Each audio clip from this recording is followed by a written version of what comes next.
Ya, hai Sobat Podcast, Bina Marga masih ngobrol-ngobrol seputar kemacetan di Provinsi Jawa Timur. Spesifik nanti mungkin kita akan concern ke beberapa kota besar ya, terutama di Surabaya terkait dengan gimana sih sebetulnya solusi yang bisa kita ambil untuk memastikan kemacetan di Surabaya mungkin ya ini bisa jauh lebih berkurang. Nah, tadi ada beberapa solusi yang sudah ditawarkan baik dari anggota dewan maupun juga secara teoritis begitu.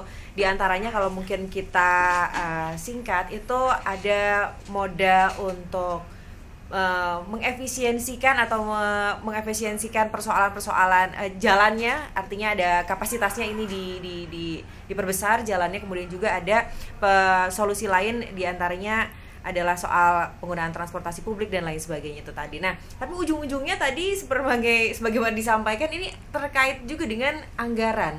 Kalau mau perluasan tentu butuh anggaran. Kalau mau ada pembatasan usia kendaraan, tentu harus ada transportasi publik yang bisa mewadahi kebutuhan transportasi masyarakat gitu, dan itu butuh juga anggaran. Kita bicara soal tadi juga dipangkas anggaran kita dari transfer nasional ke daerahnya begitu. Nah, mungkin Bu Khofida punya gambaran kondisi kita sebetulnya seperti apa secara anggaran. Mungkinkah kita membangun jalan atau melakukan pelebaran jalan? Sebagaimana tadi mungkin saran dari Bu Khofidah juga salah satunya itu kan ya, silahkan. Setiap tahun itu masing-masing OPD sudah ada plot anggaran untuk dipergunakan untuk melaksanakan program mereka. Bina Marga Provinsi hari ini memang dengan kondisi wilayah Jawa Timur atau jalan yang dimiliki oleh provinsi, karena kondisinya macam-macam, Mbak. Ada yang masih kondisi mantap, ada yang kondisi standar, tapi juga ada yang kondisi rusak ringan. Maka yang menjadi prioritas mereka lakukan hari ini adalah yang kondisi rusak. Apakah itu rusak ringan atau rusak berat, itu yang dilakukan hari ini. Untuk tahun 2026 dengan pengurangan itu ya sudah otomatis, Mbak, sudah otomatis berkurang anggaran yang dipergunakan untuk perbaikan jalan. Kalau Gus Tamim, jalan itu dengan jembatan tidak bisa dipisahkan, gitu kan, sehingga untuk perbaikan jalan dan jembatan. Menurut saya, Mbak, jadi di aturan undang-undang itu bahwa anggaran itu dipergunakan untuk infrastruktur itu harus 40%. Tapi beberapa kajian kalau kita melakukan 40% digunakan untuk infrastruktur itu sangat tidak mampu. Karena banyak kebutuhan lain yang juga harus di-cover. Maka kaitannya kemudian apa yang saya sampaikan tadi untuk mengurangi kemacetan dengan perbaikan jalan, ya hari ini ya pikirannya adalah pikiran yang paling prioritas. Paling prioritas itu titik-titik kemacetan yang itu disebabkan karena kurang lebarnya jalan, karena rusaknya jalan. Yang itu yang harus diperbaiki duluan. Tapi sama-sama kita ketahui Jakarta dengan adanya angkutan umum itu ternyata berpengaruh besar terhadap kecelakaan atau terhadap kemacetan. Tidak menutup kemungkinan Jawa Timur yang hari ini sudah ada Trans Jatim itu juga akan sama hasilnya. Apa? Satu, mengurangi kemacetan. Dua, mengurangi kecelakaan. Ketiga, image masyarakat bahwa saya lebih aman dengan angkutan umum. Nah, ini yang bagian dari sedang kita bangun dalam rangka untuk mengurangi kemacetan tadi. Karena mau tidak mau infrastruktur itu berpengaruh juga terhadap pertumbuhan ekonomi. Maka anggaran yang ada tahun ini bahkan tahun yang akan datang,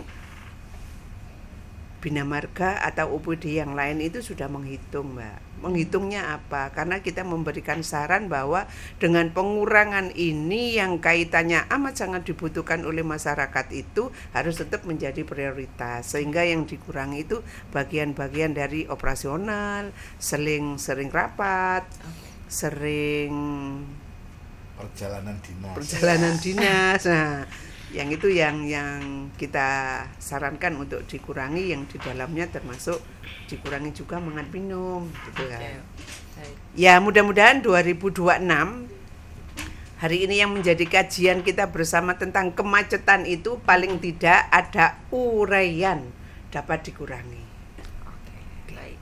Jadi kalau kita bicara efisiensi anggaran, tentu ini akan berdampak pada pembangunan infrastruktur. Tapi kalau kita lihat komitmen dari pemerintah Provinsi Jawa Timur, tetap menjadi prioritas utama adalah bagaimana pelebaran jalan dan perbaikan jalan ini yang menjadi fokus utama. Dan jikapun ada efisiensi anggaran, maka alokasi-alokasi yang diefisiensi adalah bukan bagian untuk pelayanan atau pembangunan jalannya. Itu ya Bu ya. Ya, Jadi betul. kita tetap harus optimis, pelebaran jalan kemudian perbaikan jalan ini akan terus dilakukan untuk memastikan kemacetan tidak terjadi dan masyarakat yang menggunakan jalan juga akan tetap aman. Jadi tenang ya Sobat Bina Marga semuanya, ini bisa tenang mungkin kalau mendengar statement seperti Tapi ini. juga ditambah, Mbak. Ya. Ditambah. Jadi menghimbau kepada para masyarakat pengguna jalan tetap ikuti aturan. Mereka terkadang kan, maaf ya, ini sudah posisi sama antrinya begini, tapi kemudian muncul nyelip gitu kan, akhirnya di sini tumpuk macet menutup semuanya. Lah, yang seperti ini ketika pemerintah sudah menyediakan sarana untuk mengurangi kemacetan, tapi masyarakat pengguna kendaraan itu juga harus tertib lalu lintas. Catat ya Sobat Bina Marga semuanya, jangan sampai jalan yang sudah dibangun, kapasitas jalannya sebetulnya sudah besar, tapi sebetulnya yang menjadi penyebab kemacetan adalah kita, karena kita sendiri tidak patuh terhadap aturan lalu lintas yang ternyata itu juga tentu bisa akan sangat membahayakan keselamatan kita semua. Oke, kita geser ke Gus Tamim. Gus Tamim tadi salah satu solusinya adalah bagaimana transportasi publik ini yang sudah ada sebetulnya, Transjatim misalnya yang memang sudah terkoneksi cukup banyak di beberapa koridor dan terbukti dipilih oleh banyak masyarakat dan mengurangi ternyata tingkat kemacetan. Ini mungkin bisa diduplikasi lagi supaya ada penambahan koridor dan tadi ya kalau bisa mungkin mendekati jumlah yang ada di Jakarta misalnya, karena kapasitasnya atau kebutuhannya juga tidak terlalu jauh seperti Jakarta kita. Nah, tapi kalau secara anggaran lagi-lagi tadi kan kita terkena efisiensi. Kalau jalan tadi solusinya maka prioritas utamanya adalah pelebaran jalan dan perbaikan jalan itu dulu. Nah, kalau di dalam hal transportasi publik gimana Pak terkait dengan anggarannya? Ada orang menyebutnya adalah satu keselamatan, kedua adalah keamanan, tiga adalah kenyamanan. Prof, ini mungkin saya kok tiba-tiba punya pikiran yang agak berbeda, Prof. Seberapapun jalan kita siapkan, seberapapun jalan kita kemudian kita bangun, kalau kemudian tata aturan tidak juga menyertainya, maka tentu tetap akan kemudian berkurang. Ya. Nah, mana yang kemudian prioritas, ini mengacu kepada yang anggaran tadi. Nah, terhadap hal-hal yang mungkin besar, Prof. Ini kan kalau Bunda Khofita tadi menyampaikan bahwa Bunyai menyampaikan secara keuangan kayaknya kalau kemudian Transjatim ini akan diurus mandiri oleh Jawa Timur, ini satu tidak elok. Karena ya selain alasannya mungkin uangnya juga tidak berkemampuan secara fiskal. Yang kedua, dinikmati oleh. Nah, agar ada rasa memiliki dan tanggung jawab bersama, ini kayaknya harus berkolaborasi dengan kabupaten kota. Di Malang Raya yang sampai ke Batu yang kemarin mana? Bu Khofita, Batu, Kota Malang melalui Landung Sari, terus kemudian Arjosari sampai ke Kabupaten Malang, Hamid Rusdi. Nah, ini adalah satu pola yang baik. Sistemnya, supporting sistemnya itu datang dari provinsi, mediatornya adalah provinsi, tetapi kemudian penyiapan infrastrukturnya, pengadaannya itu adalah kolaborasi antara kabupaten dan termasuk juga kota. Nah, sehingga ya memang agak ada hal yang kurang juga, dan akhirnya ada keberanian desa atau kelurahan untuk menuntut, Pak jangan digeser gitu kan. Karena kalau kami ini kan dari provinsi, memang teritorialnya tidak nyambung dengan kabupaten kota dan desa. Tapi ketika kemudian kabupaten kota hadir bersama provinsi, maka tentu akan tepat menaruh haltenya, tepat bahwa ini adalah sentral dari masyarakat untuk kemudian menunggu lalunya Transjatim. Jadi tidak sekedar kemudian meringankan biaya yang atas dasar patungan bahasa kami orang Blitar antara provinsi dan kabupaten kota, tapi juga bahwa rakyat ini kemudian nampak partisipasinya. Bahwa ini adalah milikku, harus aku rawat. Dan kemudian kita menjaga konsistensinya dari itu. Konsistensi kita jaga sehingga rakyat itu jangan sampai kemudian kedepannya merasa no, sudah mulai berubah, berangkatnya tidak pasti, sampainya tidak. Kepastiannya ini provinsi yang kemudian menjaga. Tapi bahwa kelestarian, pastikan haltenya, bahwa kemudian kondisinya bersih, ini adalah menjadi ruang lingkup kabupaten kota. Nah, kalau ini yang terjadi, sambut gayung kayak begini ini, saya kok optimis tidak hanya di Malang Raya, mungkin ada di Kediri Raya, nggak lama lagi ada di Jember Raya, nggak tahu kalau di Banyuwangi Raya kayaknya agak berat ya, mending naik tol laut kelihatannya. Baik, artinya kolaboratif secara pembiayaan itu menjadi salah satu solusi yang bisa intinya digunakan. gotong royong Tika, Betul. bareng-bareng ini adalah mudah dan bisa. Itu jadi salah satu alternatif di tengah efisiensi anggaran, dan memang dampaknya atau manfaatnya juga ada perasaan memiliki, sehingga transportasi publik yang disediakan bisa dijaga bersama-sama dan dinikmati bersama-sama. Itu yang jadi poinnya. Siap kamu untuk ikut berkontribusi dan berkolaborasi dan menjaga transportasi publik? Tunggu sesaat lagi mungkin kita akan bisa menyaksikan koridor-koridor di berbagai daerah begitu ya, titik-titik simpul-simpul baru transportasi publik di Jawa Timur. Menarik sekali, segera moga-moga ya. Oke, alternatif lainnya tadi kalau kita bicara kolaborasi pembiayaan, tentu ada juga kolaborasi terkait dengan regulasi transportasi yang terintegrasi. Tentu selain pembiayaan butuh ada regulasi terkait dengan transportasi yang terintegrasi ini. Mungkin Pak Martin punya gambaran urgensitasnya, artinya poin-poin penting apa saja yang harusnya menjadi poin-poin regulasi terkait dengan transportasi yang terintegrasi ini. Kalau gambaran pembiayaannya tadi kan mungkin sudah digambarkan. Silahkan. Ya, Pak Martin. kalau aturannya sih sebetulnya sudah jelas, sudah ada ya. Jadi untuk bus antar kota, antar provinsi juga sudah ada. Persoalannya adalah bahwa untuk menghubungkan satu kabupaten lain, itu kan sebenarnya infrastrukturnya sudah ada. Sedangkan terminal hari ini fungsinya sudah semakin menurun.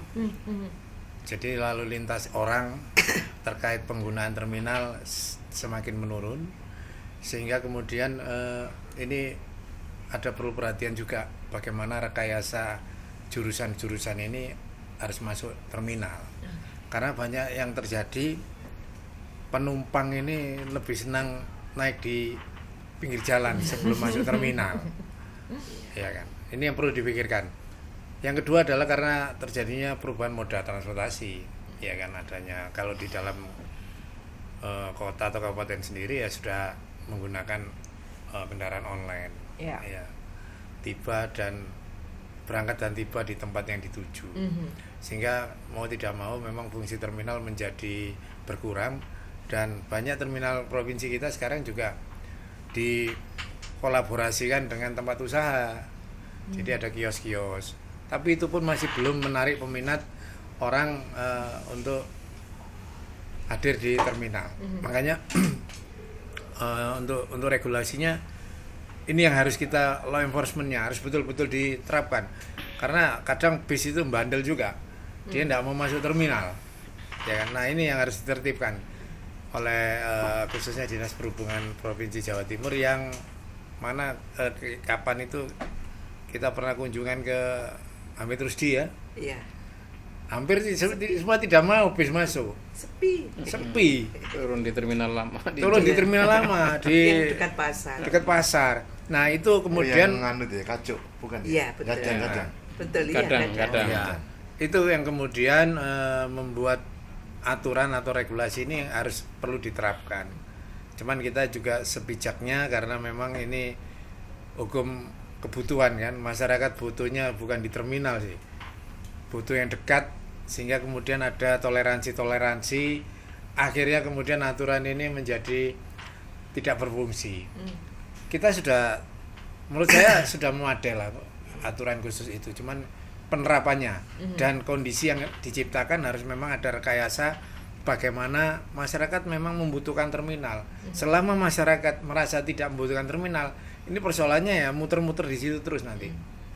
Saya kira itu. Baik. Ya. Tapi kalau inovasi-inovasi seperti Apple tadi, mungkin itu bisa juga digalakan dan didorong lebih banyak oleh Dewan mungkin, Pak? Ya, Adakah regulasi tertentu mungkin yang ya, juga kalau bisa kita mendorong? berbicara terkait di daerah-daerah, tentu di masing-masing tempat punya kearifan lokal masing-masing ya. Kalau tadi angkutan Apple, kalau di daerah sekitar situ Bondowoso itu masih banyak menggunakan, kadang-kadang kalau ada hajatan yang mengangkut orang banyak masih menggunakan pickup yang kemudian dipasangi apa itu, jadi mobil penumpang ya, jadi gimana? favorit Tretan TV. Ya, jadi favorit. Dan mungkin di sebagian Madura juga begitu kan. Jadi barang sama penumpangnya jadi satu ya. Bukan barang, Gus. Jadi pickup itu kemudian dikasih besi apa ya untuk mengangkut orang.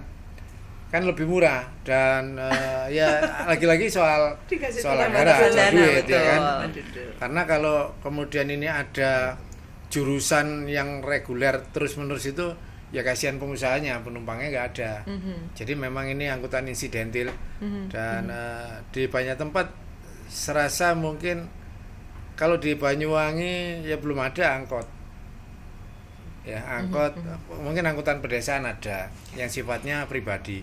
Tapi kalau reguler seperti yang di Surabaya, Lin dan lain sebagainya, mungkin karena keterbutuhannya tidak sampai ke sana ya. Sehingga masih bisa menggunakan jangkauan sepeda motor maupun kendaraan-kendaraan pickup dan lain sebagainya.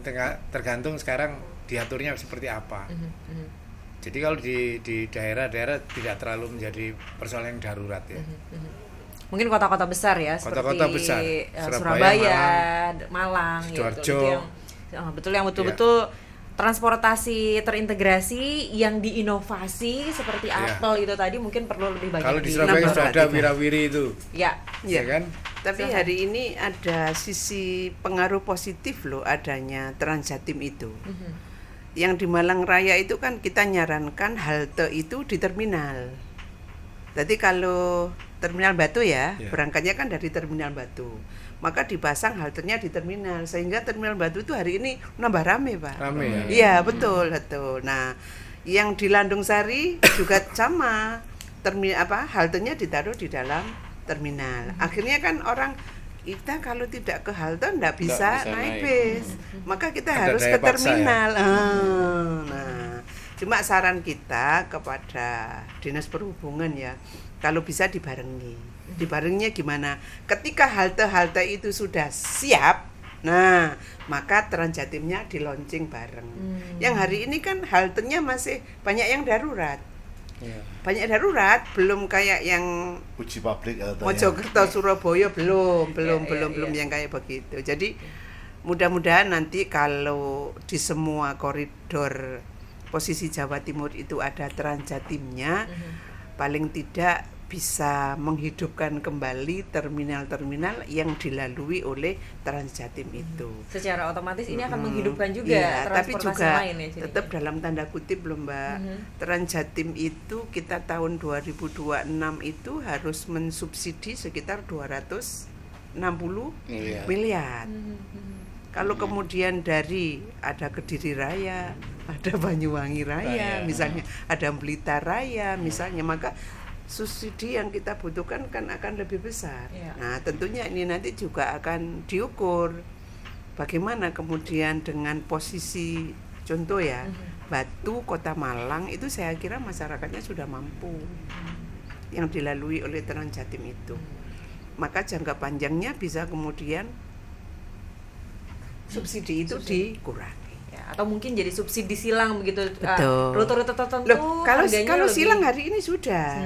Jadi angkot-angkot yang kecil mendapatkan dampak adanya Transjatim itu hari ini diberdayakan. Mereka ngangkut yang dari desa, dari kelurahan Feeder, sebagai gitu, simpul, halte. menuju ke halte. Dan itu juga disubsidi oleh Kota Malang dan kota.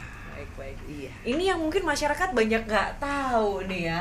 Jadi sebenarnya support pemerintah terkait dengan keberadaan Transjatim yang kita banyak pilih sekarang untuk menuju ke berbagai titik di Provinsi Jawa Timur ternyata disubsidi oleh anggaran pemerintah Provinsi Jawa Timur. Betul. Bahkan feeder yang mengangkut menuju akses untuk menggunakan Trans Jatim ini juga ternyata disubsidi. Ini yang mungkin banyak nggak tahu, dan ini penting padahal untuk diketahui oleh masyarakat supaya masyarakat tahu kemana sebetulnya anggaran dari pemerintah ini, dan tentu ternyata kita nikmati bersama-sama dan terbukti angka kecelakaan menurun, rasa kenyamanan menggunakan transportasi publik juga kembali meningkat. Ini yang mungkin banyak orang yang belum tahu gitu. Itu penting sekali untuk di-highlight. Baik, kita geser lagi ke Pak Maksus. Pak Maksus, tadi di awal segmen ini highlightnya dan salah satunya adalah kita bicara soal titik-titik yang lumayan tinggi tingkat kemacetannya, salah satunya adalah di Surabaya, dan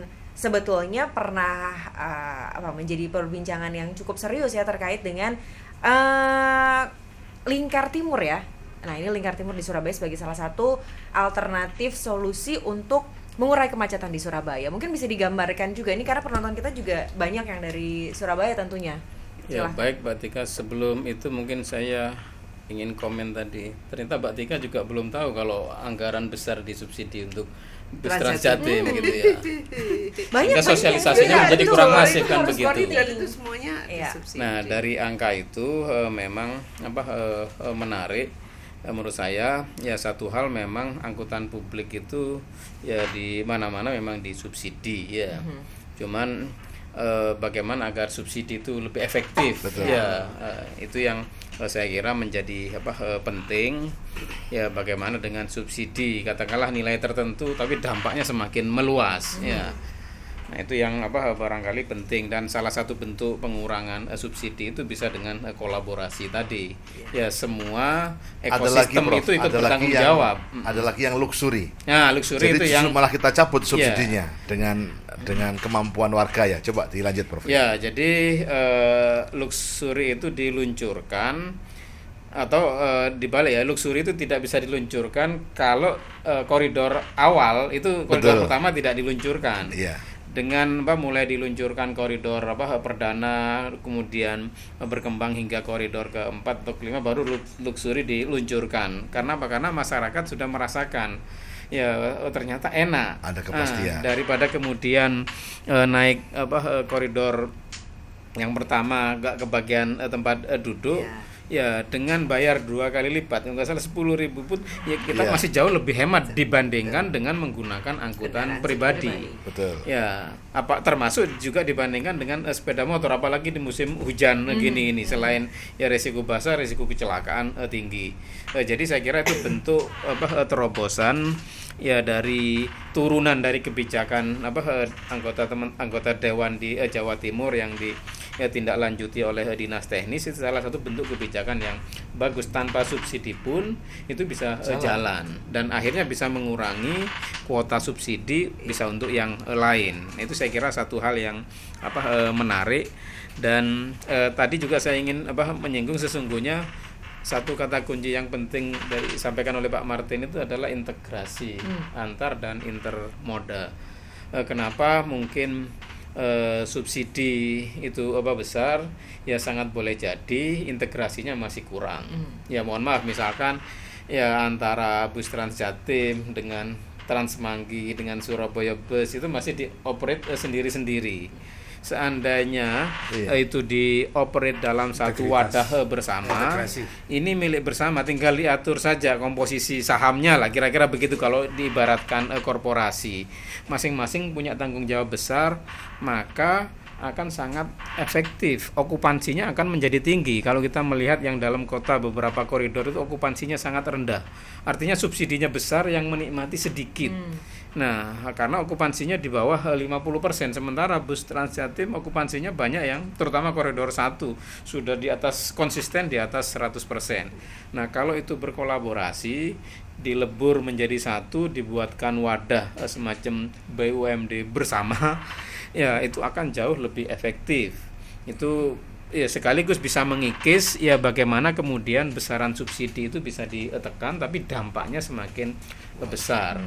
Nah, itu yang barangkali perlu duduk bersama Pemprov dengan pemerintah kabupaten kota ya agar kemudian yuk dibuat payung bersama sehingga nanti mudah mengatur integrasinya. Kalau dioperasikan sendiri-sendiri, ngatur jamnya saja mungkin bagi teman-teman pemerintah kabupaten kota, oh ini lebih pas gini, tapi bagi Pemprov lain karena ya yang mengoperasikan sendiri-sendiri. Tapi kalau dalam wadah bersama, maka itu akan jauh lebih mudah, lebih efisien, dan dampaknya yang menikmati ya kebermanfaatan itu semakin besar bagi masyarakat dengan subsidi yang sama.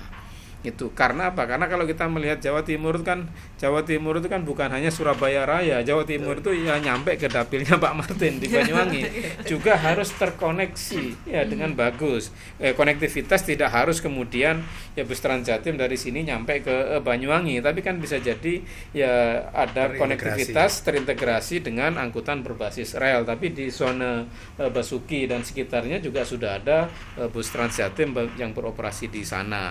Nah, tapi kalau itu dalam satu badan pengelola atau dalam satu wadah tentu akan jauh lebih efektif. Dan Jakarta selama mulai berdiri kan berubah-ubah payungnya, mulai dari badan pengelola, ada ini ada itu, hingga terakhir yang dianggap paling cocok itu adalah BUMD atau PT. Jadi dikelola oleh korporasi yang memang profesional dan terintegrasi, termasuk terintegrasi antar moda dengan angkutan berbasis rel, terintegrasi kalau di sana dengan Jaklingko, mungkin kita terintegrasi dengan angkot atau feeder lokal. Nah, itu saya kira nanti akan bisa menekan subsidi, tapi dampak kebermanfaatannya akan jauh lebih besar. Nah, konektivitas itu memang tidak cukup hanya rutenya saja. Kalau jalannya tidak nyambung, ya sulit juga. Nah, ambil contoh misalkan di Surabaya, makro Surabaya itu sesungguhnya dalam master plan-nya sudah cukup bagus. Yang dulu dari utara selatan belum ada mer, sulit juga karena bertumbuh di Ayani, sekarang sudah banyak alternatif. Ada ya Middle East Ring Road, ada kemudian lingkar timur, di barat ada Middle West Ring Road atau lingkar dalam barat, ada lingkar luar barat. Namun beberapa titik masih belum connect ya di lingkar dalam barat. Begitu juga arah dari timur ke barat dan sebaliknya beberapa masih bottleneck. Nah, kalau masih tersendat-sendat seperti itu artinya belum optimal, sehingga ketika kemudian ada alokasi anggaran untuk infrastruktur, maka mungkin prioritasnya pada bagian-bagian yang tersendat itu dikonekkan sehingga rute pengembangan nanti bisa mengcover seluruh area layanan di Surabaya atau di satu kota, bahkan di masing-masing kota. Nah, ketika kemudian area layanan kita tinggal di perumahan yang baru dibangun pun misalnya, sudah ada wirawiri atau sudah ada feeder yang lewat di situ, ya maka ngapain kemudian kita susah-susah harus ya bawa kendaraan sendiri. Nyetir sendiri itu capek loh. Apalagi ketika kita sudah mulai kepala 5, sudah mulai menua gitu. Ya, mending kalau ada angkutan yang enak, dingin, enggak kayak dulu lagi, saya kira ngapain kita harus susah-susah. Jadi paradigmanya sesungguhnya ke depan ya bukan lagi ukuran ya satu kemajuan satu kota itu dari kalau kita bawa kendaraan sendiri. Ya, sebaliknya kalau di negara-negara maju itu hari ini kok masih pakai angkutan pribadi, itu malah justru menunjukkan bahwa kita ya masih berperadaban dari sisi transportasi kurang maju. Nah, yang maju itu justru ketika ya orang berlomba-lomba menggunakan angkutan publik. Nah, itu saya kira satu hal yang penting. Dan satu hal lagi, sesungguhnya ada prioritas dari Bu Nyai tadi ya. Ada yang belum banyak kita cermati terkait dengan hierarki jalan. Ada kewenangan nasional, Jawa Timur, dan daerah. Nah, itu kewenangan kalau dilihat dari perspektif ya institusinya. Tapi sesungguhnya ada beberapa standar teknis yang harus dipatuhi. Kalau jalan arteri primer itu tidak boleh kemudian ya dari jalan lokal atau jalan kampung bahasa sederhananya langsung tiba-tiba masuk ke jalan utama. Beberapa waktu lalu kami keliling dengan teman-teman Ditlantas Polda meninjau titik-titik rawan laka di Probolinggo, termasuk yang di Lawang. Nah, di situ kenapa? Karena orang dari jalan pemukiman tiba-tiba langsung masuk ke lajur cepat. Kenapa bisa demikian? Karena standar jalannya belum memenuhi. Mestinya harus ada seperti di Ayani, harus ada jalur cepat dulu baru jalur lambat. Tidak boleh dari gang, dari jalan pemukiman ya atau jalan lokal tiba-tiba langsung masuk ke jalur cepat. Akhirnya di titik itu seringkali terjadi kecelakaan, bukan hanya kecelakaan biasa tapi fatalitasnya tinggi. Begitu kecelakaan di situ pasti ya hampir pasti mayoritas meninggal dunia.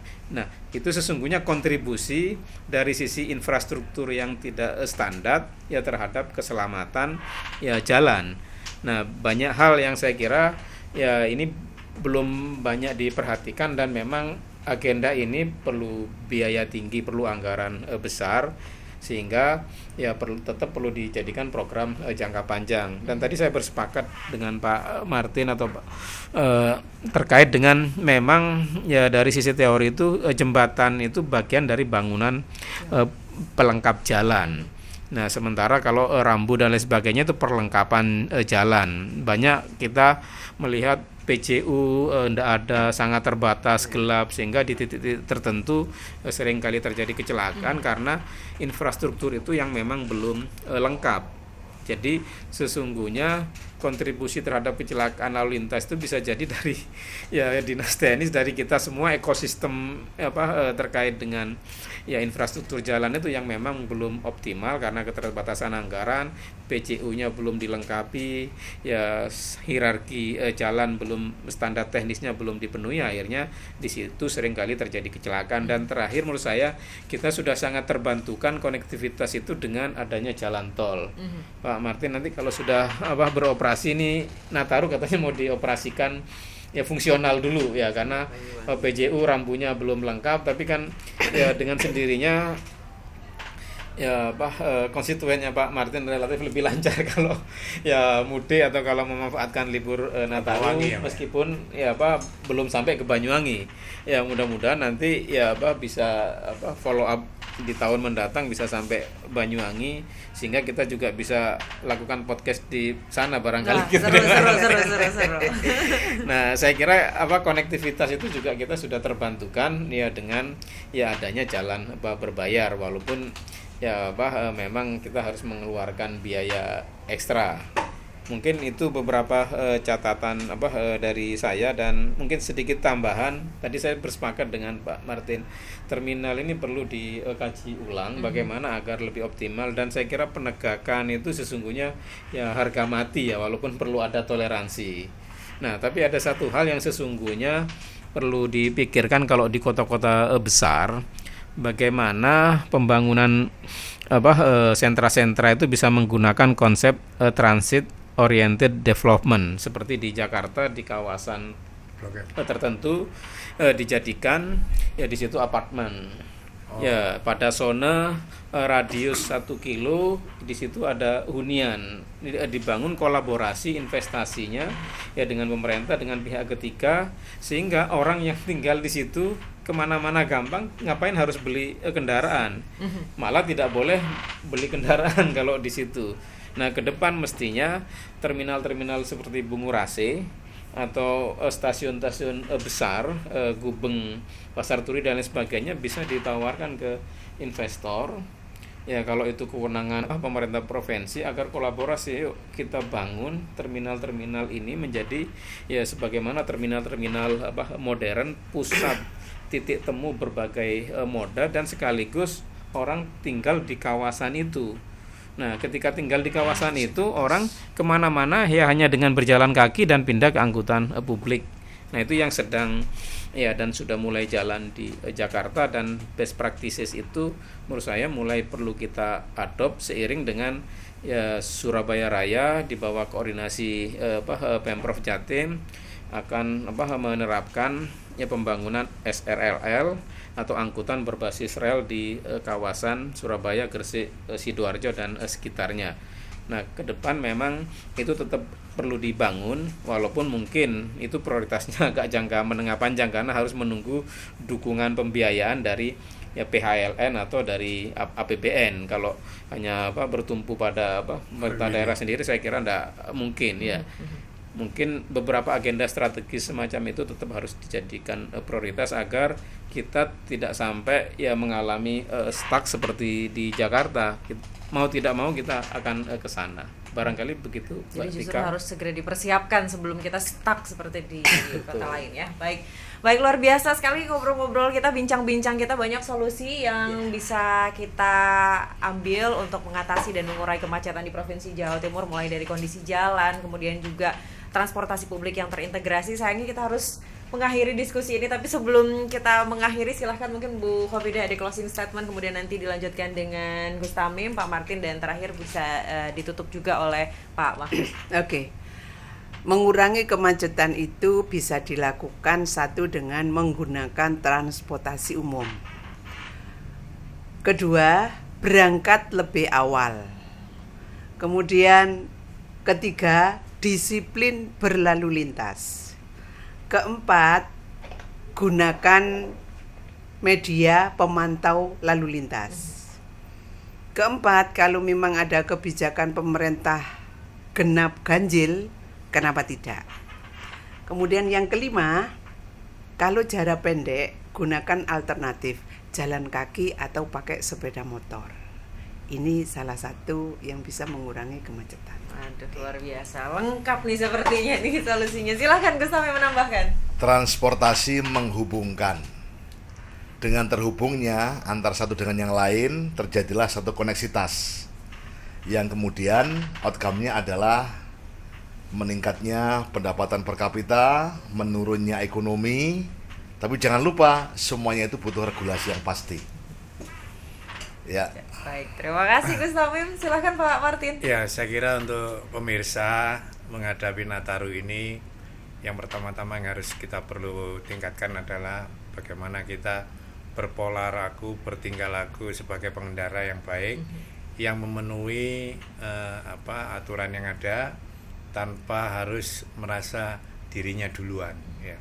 Karena di tengah-tengah kepadatan ini itu bergantung pada kita di jalan nanti, sehingga kita bisa nyaman, bisa nyampe tidak terlalu, walaupun mungkin kemacetan itu menjadi sebuah keniscayaan karena penumpukan kendaraan, tapi tetap kita berkendara dengan aman dan selamat. Saya kira itu ya. Baik, terima kasih Pak Tamim. Silahkan Pak Mahfuz. Ya, dari saya ingin berangkat dari satu kata kunci, konektivitas itu. Kita harus nyambung. Jadi isu-isu kemacetan, isu-isu infrastruktur jalan, saya kira identik dengan ya bagaimana para wakil rakyat dengan konstituennya. Jadi harus selalu nyambung ya.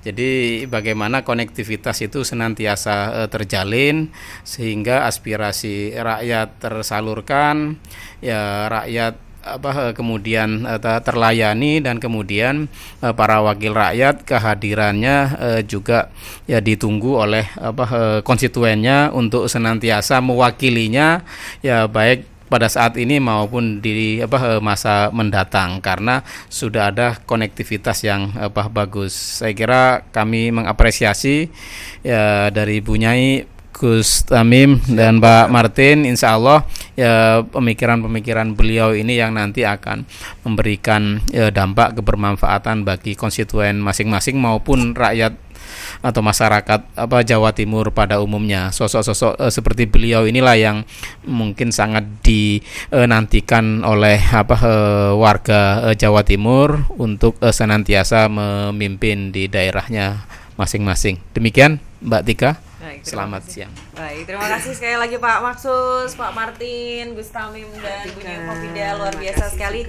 Kita sudah mendapatkan banyak gambaran terkait dengan solusi-solusi untuk mengurai kemacetan, bahkan di tengah kondisi efisiensi anggaran, prioritas-prioritas untuk pembangunan atau perbaikan jalan, kemudian juga perawatan jalan tetap menjadi prioritas utama untuk memastikan layanan terbaik untuk masyarakat atau pengguna jalan. Tadi juga sudah banyak kita diskusikan terkait dengan upaya untuk membangun transportasi yang terintegrasi, transportasi publik yang terintegrasi. Namun demikian, beragam upaya ini tentu akan menjadi sia-sia kalau kita tidak ikut merawat jalan, tidak ikut merawat transportasi publik, tidak mau menggunakan transportasi publik, dan tidak juga mau untuk merawatnya. Jadi tetap kita harus berkolaborasi antara pemerintah dan juga pengguna jalan. Terima kasih pemirsa, Anda sudah menyaksikan Sobat Podcast Bina Marga. Anda juga bisa menghubungi kami jika Anda punya masukan atau mungkin kritik dan saran di call center di WhatsApp di nomor 0821 3000 8099. Anda juga bisa subscribe tentunya podcast Sahabat Bina Marga. Silahkan mulai dari YouTube kami, website juga bisa dicek, Facebook, TikTok, X, Instagram, semuanya bisa follow. Instagram Dinas PU BM Jawa Timur ada di bawah, langsung aja di follow, di subscribe, dicek terus, dan kasih kita semua masukan untuk memastikan kondisi jalan kita semua bisa aman dan terjaga. Senang sekali saya Tika Aziz bisa menemani dialog yang seru ini, perbincangan ini. Kita akan ketemu lagi di podcast Sahabat Bina Marga selanjutnya. Sampai jumpa. Wassalamualaikum warahmatullahi wabarakatuh. Waalaikumsalam warahmatullahi wabarakatuh. Ya.